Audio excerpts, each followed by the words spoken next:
U Rwanda ku rutonde rw'ahantu nyaburanga ho gusura mu mwaka wa 2024. U Rwanda rwashyizwe ku rutonde rw'ahantu nyaburanga 24 ho gutemberera ku isi mu mwaka wa 2024 nk'uko byatangajwe n'ikinyamakuru Fabulous. Reka tubasuhuze mwese mu gihe ukomeje gukurikirana Igo Magic TV. Kana subscribe, share na comment kugira ngo tujye tubana uko bukeye n'uko bwije.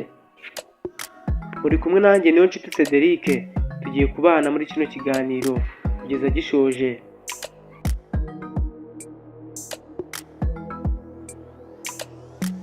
Muri 2008 nibwo ikinyamakuru Fabulous cyatangaje gahunda yo gutangaza urutonde rw'ibihugu, imijyi cyangwa uduce nyaburanga dushobora gufasha abantu kumenya ahantu heza kandi hagezweho ho kuruhukira cyangwa gutemberera.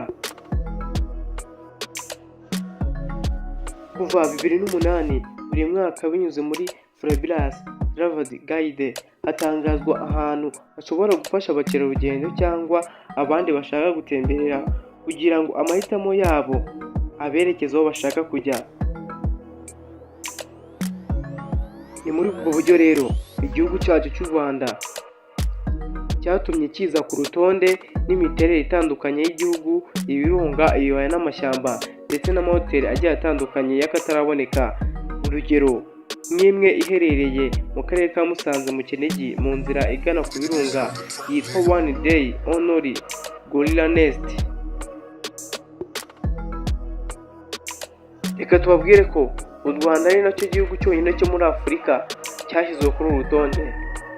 Ibindi bihugu ni nka Dominico, umujyi muri Turukiya, umujyi wa Phoenix, Halifax muri Canada n'ahandi. Reka tubashimire rero mwese twabanye muri kino kiganiro. Imana ikomeze kuba umugisha. Mwaye kumwe nanjye Niyonshuti Cedric, iyi yari Igo Magic TV. Kana subscribe, share na comment kugira tutubana mu biganiro byacu uko bukeye n'uko bwije. Mugire umunsi mwiza.